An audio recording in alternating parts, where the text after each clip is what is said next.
muskullarini biz 3 guruhga bo'lib o'rganamiz. Yuza qavat muskullari, o'rta qavat muskullari va chuqur qavat guruh muskullariga bo'lib o'rganamiz. Birinchi yuza qavatimizda 2 dona muskulimiz bor. Birinchisi nima edi? Bo'yinning teri osti muskuli, musculus platysma.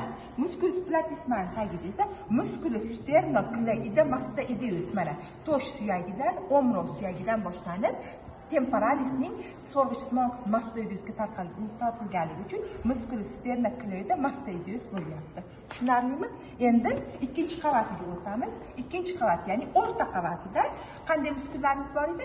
Til osti suyagi oschioideumdan yuqoridagi muskullar va til osti suyagi oschioideumdan pastdagi muskullarga bo'lib o'rganamiz. Pastki jag'ini olib tashlab, tagida ko'ramiz. Demak, birinchi til osti suyagidan yuqoridagi 4 ta muskul. Birinchisi mana musculus digastricus, ya'ni ikki qorinchali muskul. Musculus digastricusning tagida esa musculus myelacioideus, ya'ni pastki jag' va til osti muskuli. Undan keyin esa musculus genechioideus, ya'ni ya'ni engak til osti muskuli.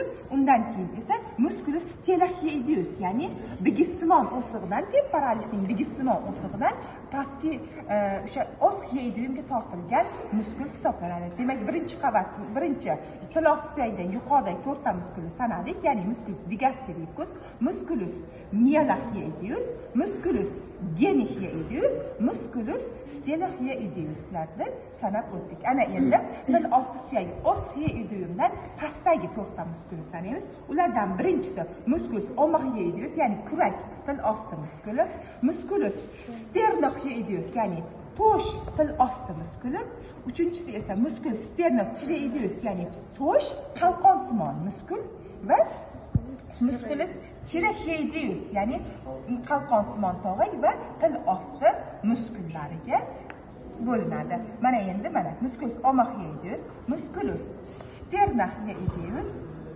va musculus sternotireoideus va tireoideuslarni sanab o'tdik. Ana endi bu o'rta qavat muskullari edi.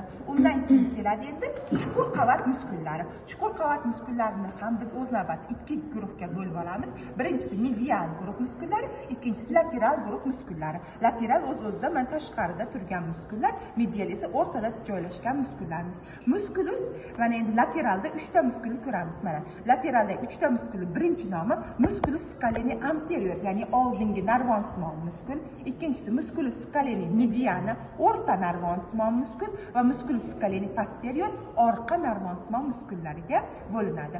Undan keyin esa medial guruh muskullarimiz 2 dona muskulimiz bor. Birinchisi boshning uzun muskul, musculus longus capitis va bo'yinning uzun muskuli, musculus longum colli, bo'yinning uzun muskullariga kiradi. Endi mana shu medialdagi 2 ta muskulimiz, musculus longum capitis va musculus longum colli ensa suyagi occipitalis bilan birgalashib, ensa osti muskullarini hosil qiladi.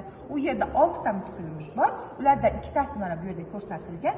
Musculus rectus capitis anterior va musculus rectus capitis lateralis. Bundan tashqari musculus rectus capitis posterior major, musculus rectus capitis posterior minor hamda musculus rectus obliqua superior, musculus rectus obliqua inferiorlar bor.